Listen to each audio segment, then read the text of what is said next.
So everyone hopefully got a 3-minute break to go and get a coffee, to sit down and hear our keynote speaker. So without further ado, I'd like to welcome Dr. David Nabarro. Over to you, Dr. David Nabarro. Thank you.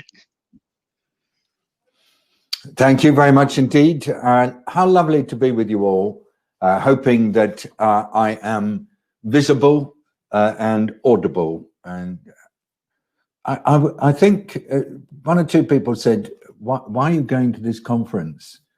I said, because actually, for me, data are at the heart of everything I want to do. And secondly, of course, when people write to you really nice invitations and share with you what kind of people they are, that makes a huge difference. And it was the style with which friends from Scotland's digital and health community wrote to me and invited me to join really meant that I wanted to move everything around in my schedule and come and join you all. You see, I'm a public health doctor, and I've really spent most of the last 45 years working with poor people in poor countries. And I've worked out that you can't connect with people and respond to people's challenges unless you know about them.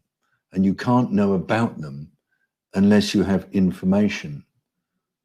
And if you want to know about a lot of people, you need a lot of information that's codified. And to codify information, you have to have measurements. And to have measurements, you have to have data. And so data are key. Now, some people think that when you talk about data, you're somehow stripping off the essence of the individual and you're turning the person into some kind of cipher. I don't feel like that.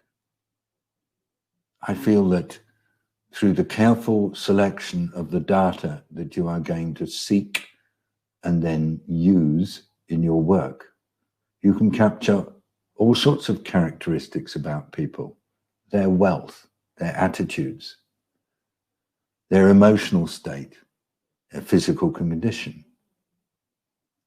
You have to define what information you need, and that definition then influences the data that you seek. But it's the questions that you, as a clinician or as a public health person, are asking that actually determine what data you will collect. We're trying to motivate conversations in all societies about how to chart pathways to the future through what is the most extraordinary existential and challenging crisis caused by this new virus. We don't have the answers for how to find that pathway. We have lots of hypotheses, but each one of us is trying to make sense of the new reality. Each one of us is working out how we will live our lives with this virus. Each one of us is coming to terms with risks to older relatives, coming to terms with challenges for a younger generation whose educational experience or whose employment experience has been radically changed in the last few months. And because each one of us is trying to make sense of things, we all need information to help us do this. And therefore, we all need data. Now I'm going to go further. The leadership needed to make sense of the future requires really doing things a bit differently. So often, those of us in healthcare have been able to justify our existence in terms of what we do, how busy we are, how extensive our techniques are, how powerful our solutions are. It's our own performance that we take into account when trying to work out whether or not we're delivering something useful for society. But it's changing. You know, COVID is reminding us that in public health, at the center of all our thinking and action is people. People are the solution. The virus, that's the problem. But what people do and how they do it is the way forward. So that means putting people at the center, putting their concerns and their needs at the center, and breaking down these silos of professional disciplines and sub-disciplines that we've created that somehow limit the power of people to chart the direction to the future. We need to be encouraging people from very different disciplines, very different perspectives, to work together and to enjoy it, and to find the capacity to lead through working with each other rather than through individual excellence. That capacity to lead becomes more profound if people are able to come together in a way that trusts, and if they value the power of partnership. And all this is made possible through really good data sharing. Good quality data, reliable data, accessible data, made available to all. That's what empowers this shared capacity for leadership that's so important for the future. Now, data that are citizen-centric, data that enable all of us to help people stand in their own power. These kinds of data are super sensitive, and so each one of us who is using these data to encourage leadership to emerge has a huge responsibility not to let anything untoward happen. That's why I think it's really important that in Scotland you're focusing on digital inclusion, because the most discriminating feature of dependence on data is when individuals or groups are excluded. They then are more likely to get left behind. And that's not what we're all about. So I think that I'd like to salute you for the momentum you have for using technology and accessing data to enable you to put people more at the center of decisions about their own health, and to encourage the kind of leadership that leads to collective action, shared credit, and people looking at each other and saying, hey, we did this ourselves. We didn't depend on anybody else to do it. So let's just look ahead now. I want to give you my view on COVID global, and my view on what this is going to do for public health, my view on what it might do for those of you working in healthcare and working on digital. First of all, this new virus is not going away any time soon. Do you know, there's about 500,000 people being reported with new COVID infections each day in our world. This is a huge increase on where we were just 3 months ago, sort of double. And it's associated with a lot of people dying. 5,000, 6,000 people dying a day as a result of COVID. And the average age of death is not up in the 70s or 80s. It's younger people. And thanks to good data, we're now understanding that long COVID is real and is long and is debilitating. Debilitating in terms of mental performance, debilitating in terms of physical capacity, like exercise, debilitating in terms of risk of blood clots, pulmonary emboli, and other conditions. And long COVID affects, we think, 1 in 30, possibly more. And it damages. This is no trivial virus. This is no flu-like illness.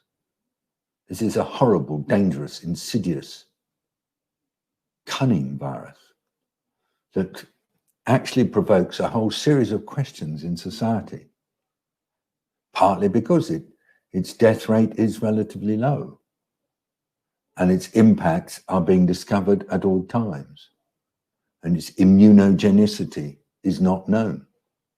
So we must go on treating it with the utmost respect, not being frightened of it, but being respectful of it. There's a significant difference. And here are my 7 suggestions. First, remember that the virus is the enemy and that people are the solution. So put people at the center, as I said before. Secondly, invest at all times in trusting people to be able to do the right thing in the right place at the right time to deal with this virus. That's how New Zealand has done so well, with the Prime Minister being able to say to her people, we've been a team of 5 million, that's the population of New Zealand, working together. And they use all sorts of analogies about teamwork and how teams perform well. And there are 20 other countries who've done as well as New Zealand, who've been able to hold the virus at bay, and they do it through trusting the people to be at the front end of things, and through praising those who've made immense sacrifices, like isolating themselves because they've been exposed, or like looking after those who are at risk. Praise them, make them appreciate how well they've done. Same as in Scotland, the university students who really managed to be so effective at helping their universities to get ahead of the virus. Praise those who are doing well. And thirdly, we need what I call honeycomb organization in all societies. Communities joined together with community leaders who are able to keep an eye on those who are most at risk.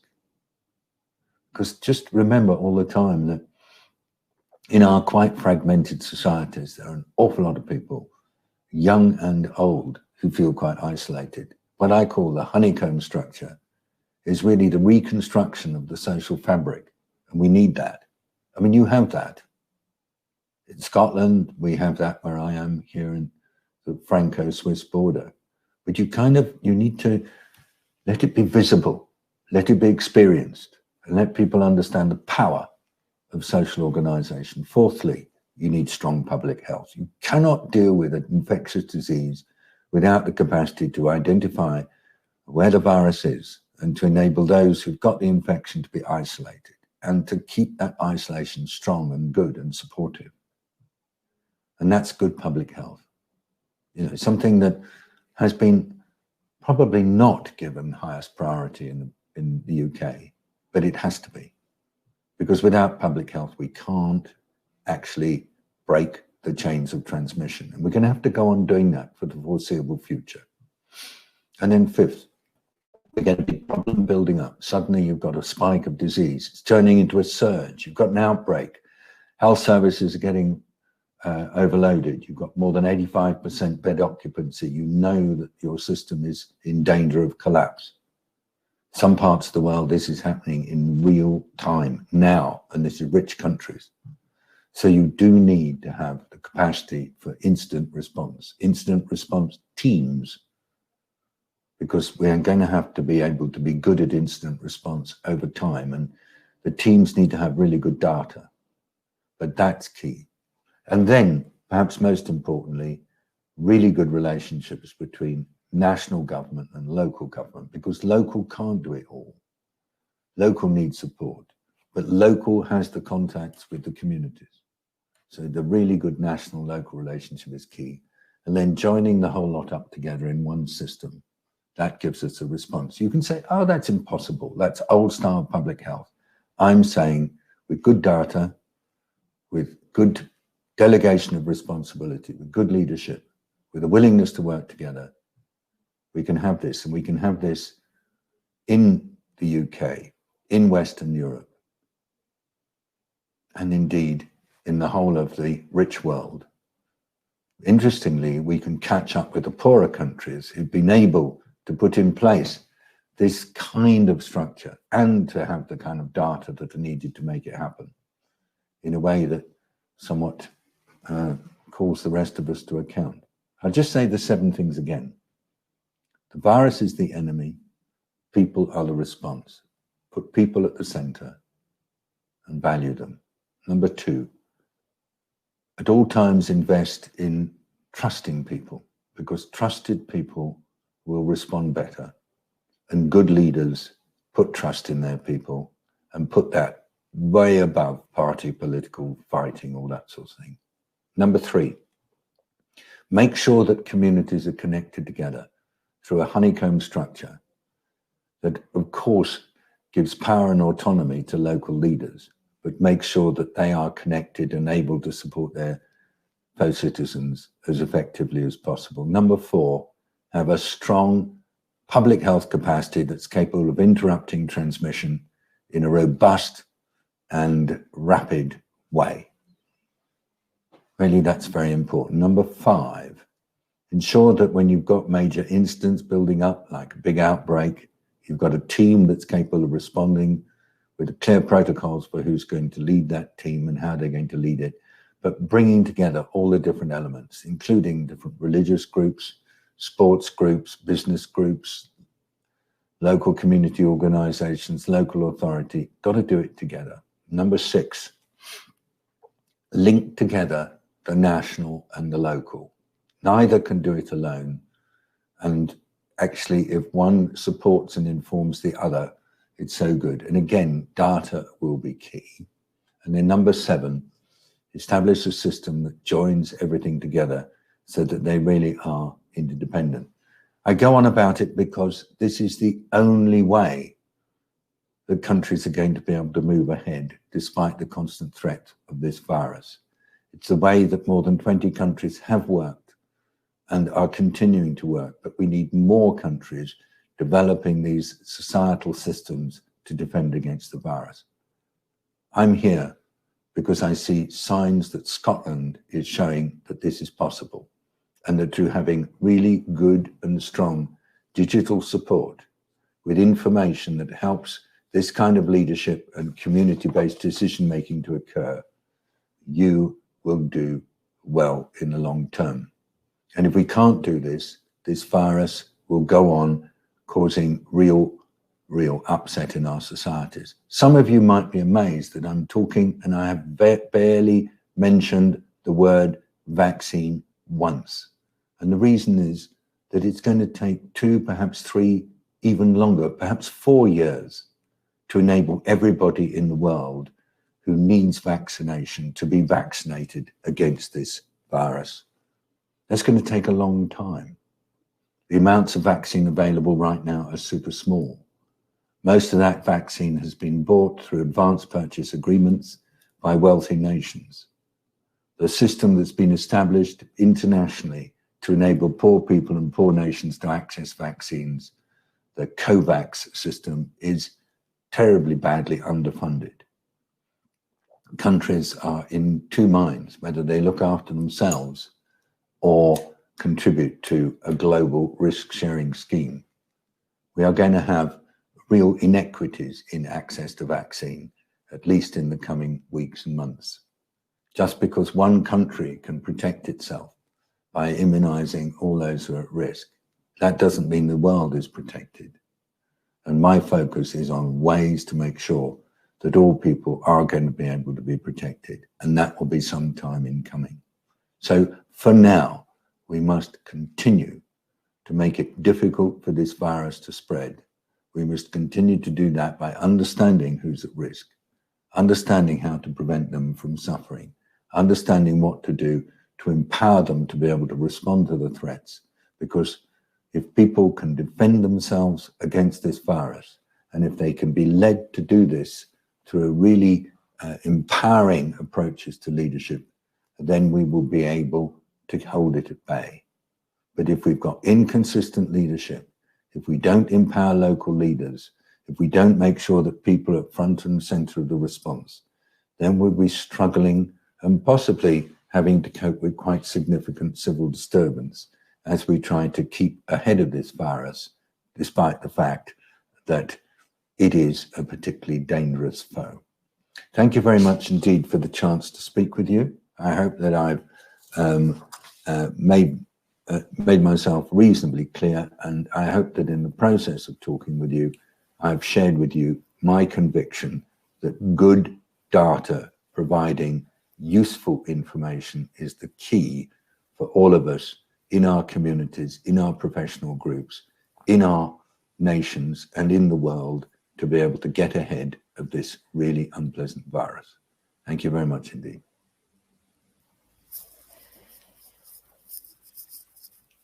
Thank you, David. I mean, I think that was an amazing contribution. And as you were talking, I was personally reflecting, you know, on a lot of what you said, both with regards to how we live our lives, how we, you know, work and deliver our professional responsibilities. But I think you brought a very human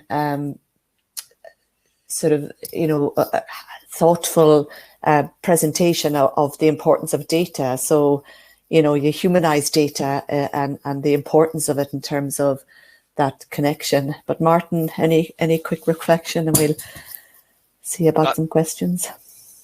I think we're doing kind of this morning where I'm Philip Schofield and we've got Holly Willoughby as Margaret Versky. Absolutely amazing. Again, because I said I've seen you speak before, Dr. Nabarro. The question is, obviously data is protected and we have the ethical, you know, element of it, and we have some challenges around about sharing. What's your kind of advice for people who kind of look it in and say, well, it's my data. It's as a clinician, GP, citizen, patient, or whatever. How do you help unlock that kind of concept with people?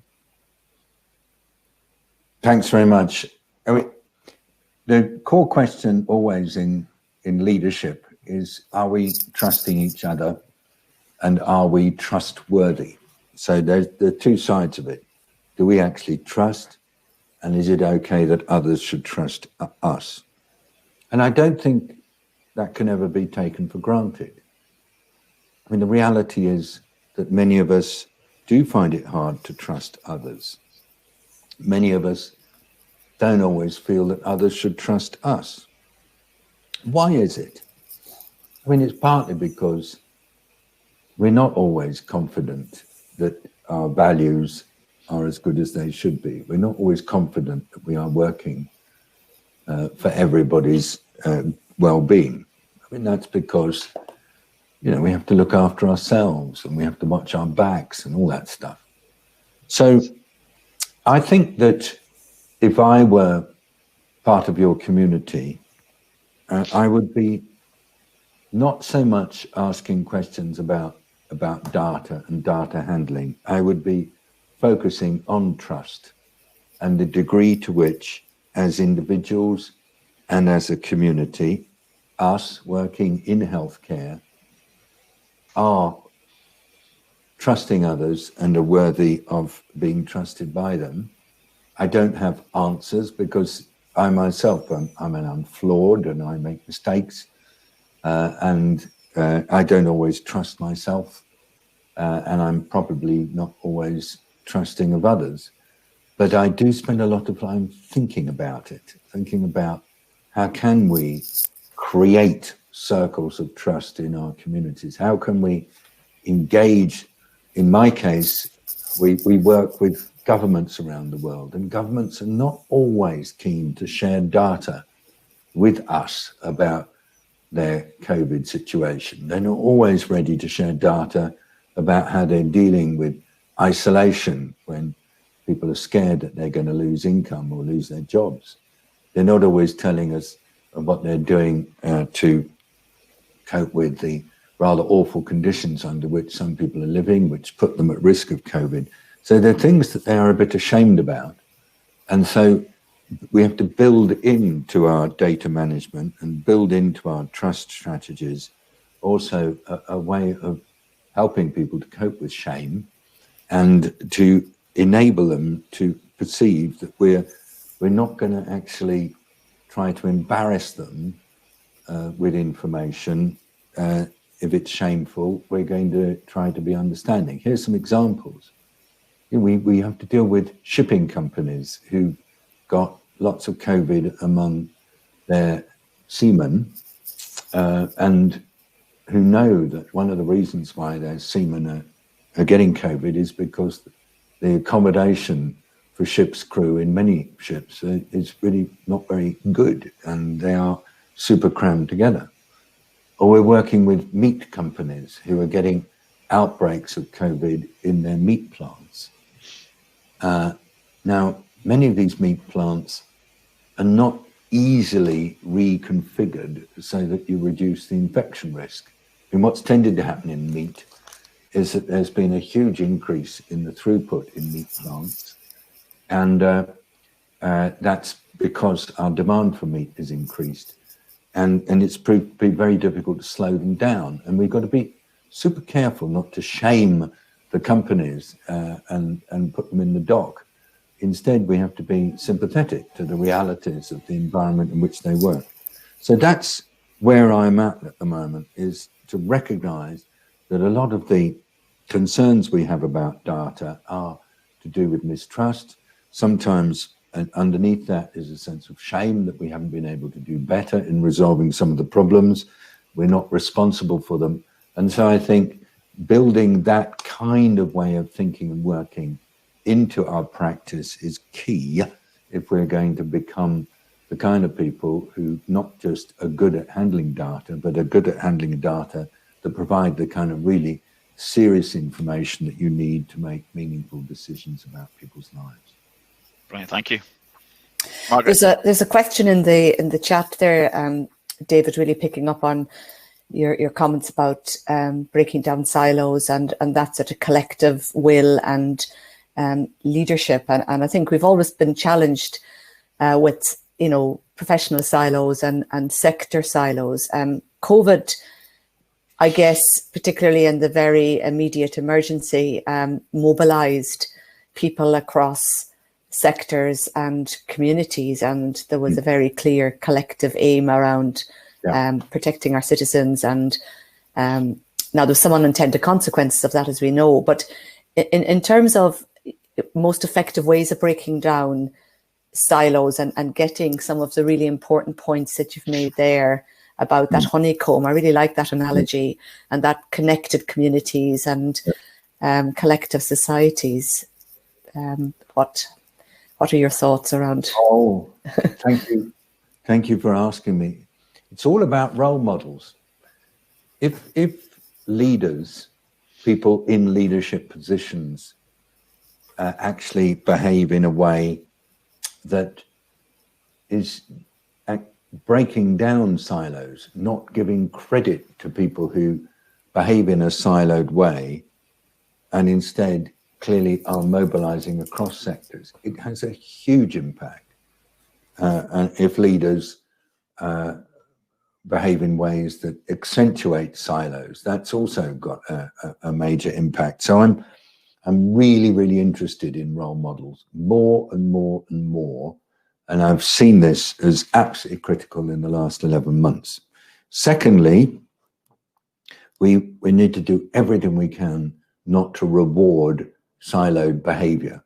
That's much harder. Our universities reward people for becoming super specialists in very narrow disciplines. They don't reward generalist behavior. And you're paid more if you're a specialist than if you're a generalist.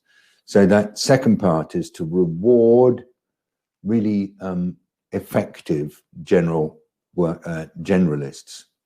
And then lastly, building into that, I want to do more work to demonstrate the positive impact of collective leadership and of interdisciplinary working.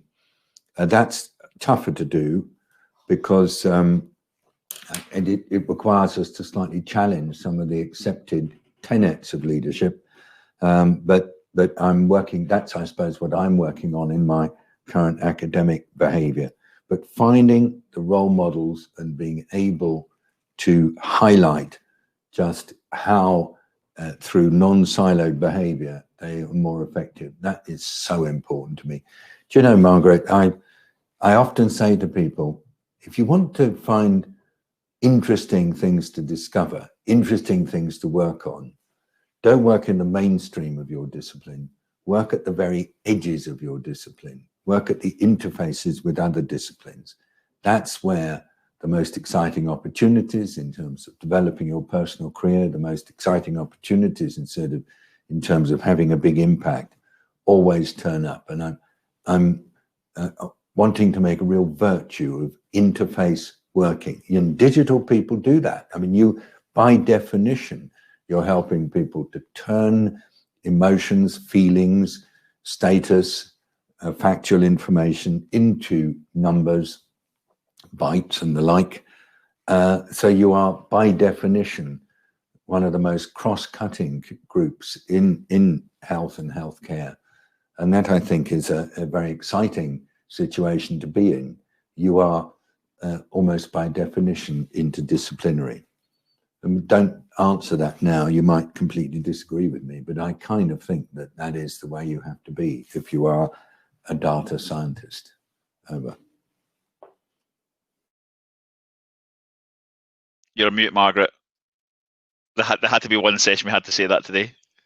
Yeah, no, I absolutely agree with that, David. Yeah, no. I think we've got another question in on the chat function around about, are there any indicators that you see that increase your confidence that data has been compiled and used well? Indicators of good practice and data handling? Gosh, do you know, I'm just in one of these discussions right now with some colleagues. We're doing some work to encourage widespread dialogue on the future of food systems around the world. And as we are thinking through how can we capture some of the key themes that are coming through dialogues in multiple different locations, the big debate is always about quantifying data that are about things that are qualitative.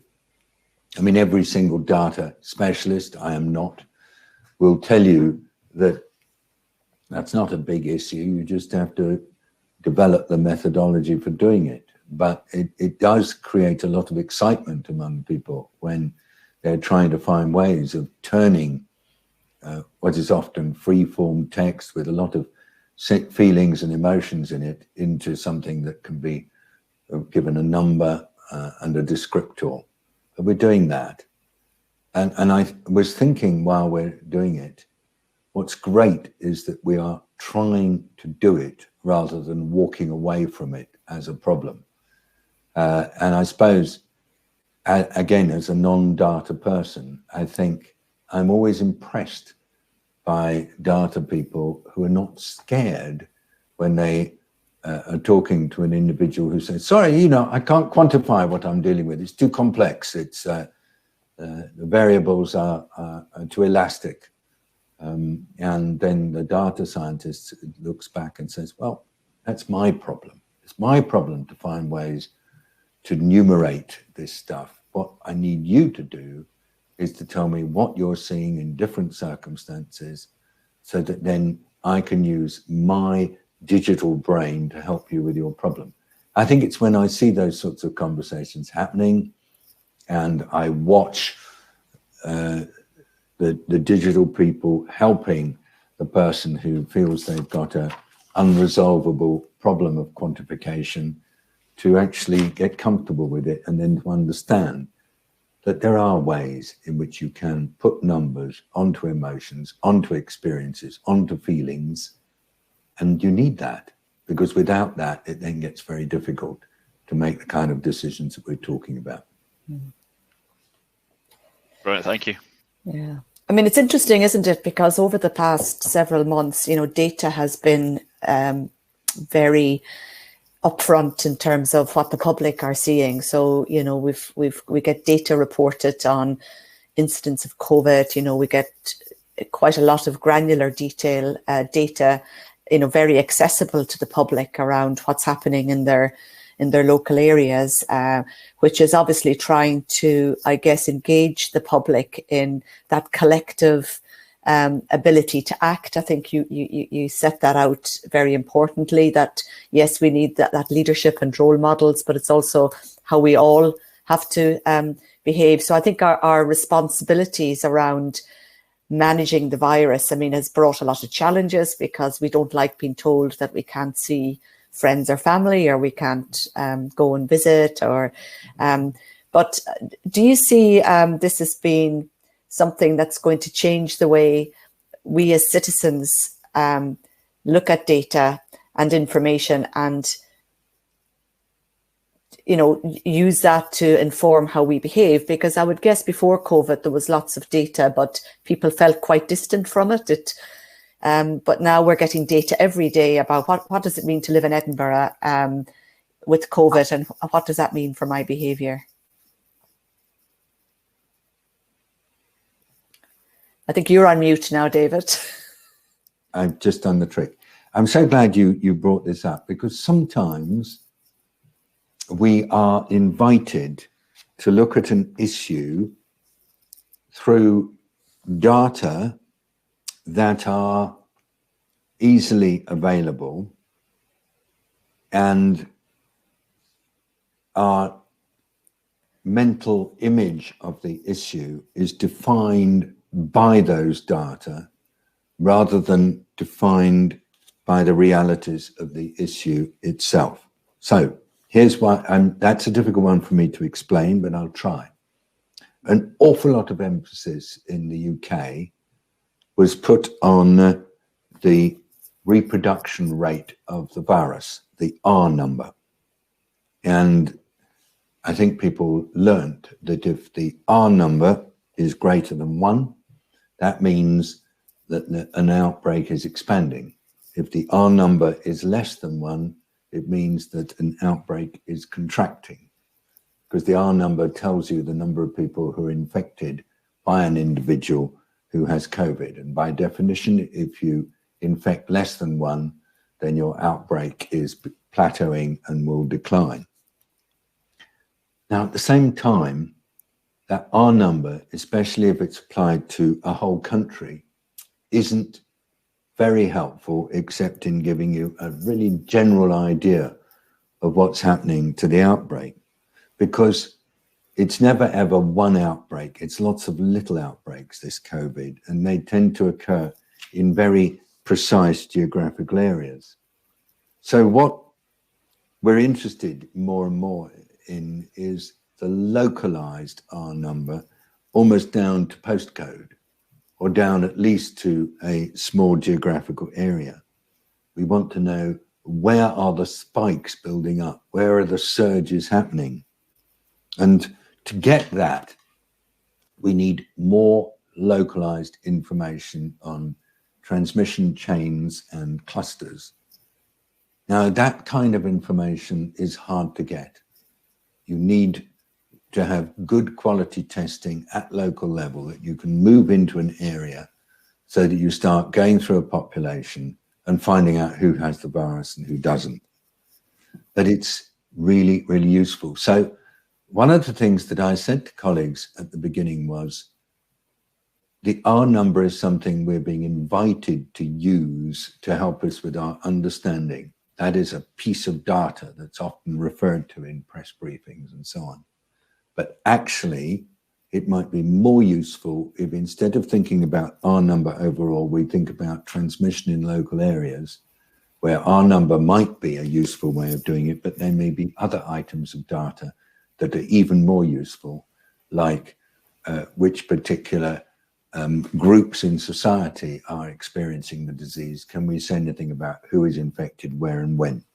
So I shall, what I'm trying to say by that example is that sometimes our image of a problem is a bit perhaps excessively influenced by things that other people measure on our behalf and tell us are important, whereas it may be that we have to be a little bit more circumspect and say, well, actually, I need something else measured to help me to understand what's going on. I need to know the locality and the distribution and how it's changing over time than this wonderful magic R number that seems to dominate the press conferences. That was some time ago. It's changed now. But I hope you get my point. No, it is complex. And I think there's a comment in that, yes, it's great that we have data and people can get some connection with it, but it can be overwhelming as well, particularly if you get competing analysis, from different politicians or political persuasions. Haven't you noticed, Margaret, that, somebody said to me, there are 3,000 people dying of COVID in the US every day right now. A couple of weeks ago, it was 2,000. And I thought to myself, if I hear that number 3,000 a day, it doesn't really move me. But if somebody says that actually that seems to have jumped up to 3,000 a day from 2,000 a day a couple of weeks ago, that is a very big deal, because that is a rapid growth. So I'm increasingly interested in helping people to understand trend data, to understand also that a trend may not be a trend if there's been a difference in the numerator. So you've got to be super careful with trend data, but trend data are important if we're trying to help explain this to people. And you've been great at that in Scotland. And I think that that's possibly one of the truisms that comes out of the work we're doing now, is that good quality trend data, that where you're comparing like with like, are massively important. Okay, thanks, Martin. If you want to, we're just about getting to time out. Time. One final comment. I think at 9:50 this morning, we're obviously judging the number one poster. So during DigiFest, we've had 30 different posters representing a wide range of services and service developments we've done. If we could commandeer billboards around the world to face out to communities and people, what would your message be?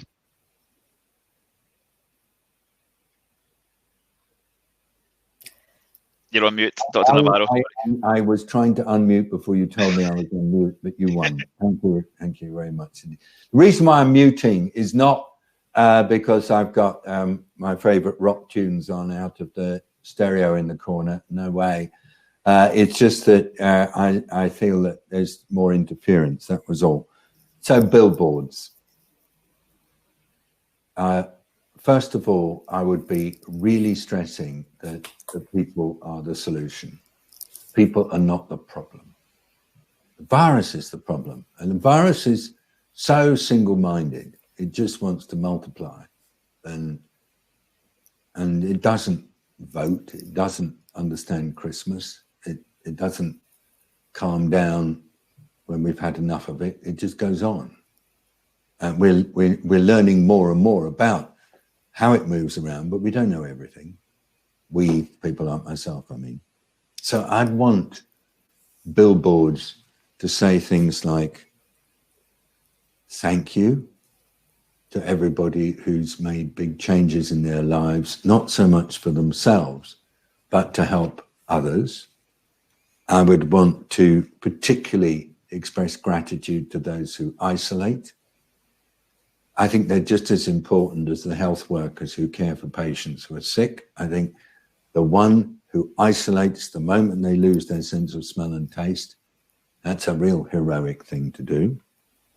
I want to thank all the people who coped with the change in the employment situation, particularly people on daily wages who are finding it much harder to get employment. I want to thank the people who kept working in essential roles, even though those put them at high risk.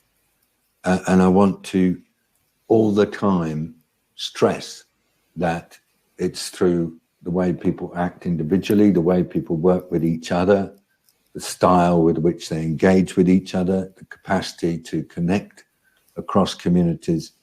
That's what holds this virus at bay. And I want to try to swing the discourse round so that it is more focused on what people are doing and achieving than focused on what people, individuals in authority positions are doing.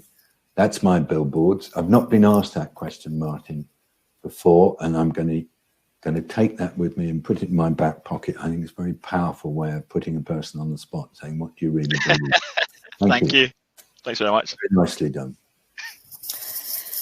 Yeah, no, I think fantastic, and it's been a real privilege to hear you and engage with you. And I guess we'll all take away many of your views and comments, and I think some really important messages for reinforcing. And I particularly like that bit around putting people at the center of the solution and thanking people, you know, rather than people feeling they're being punished, which I think sometimes it's how it feels. But no, these restrictions are necessary, no doubt.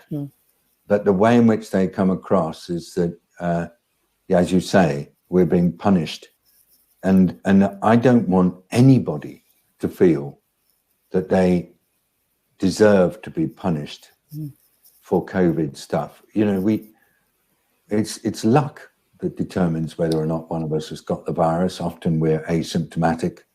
It's luck that determines whether or not somebody else is infected by us. It's not because we're incompetent or stupid or irresponsible. I think if we can deal with that and just put that stuff away and take away the blame culture, then there's a chance that we will come through this so much stronger. Absolutely. So yeah, an absolute pleasure to have listened to you. Could listen to you all morning, and really appreciate you taking time out of what must be a massively busy role and job. But I think we've hugely benefited from you this morning. So thank you very, very much. Yeah, thanks very much. Thanks for the chance. Bye-bye, everybody. Have a good rest of the conference. Bye-bye. Thank you. Thanks, Dr. Nabarro. Bye. Thank you.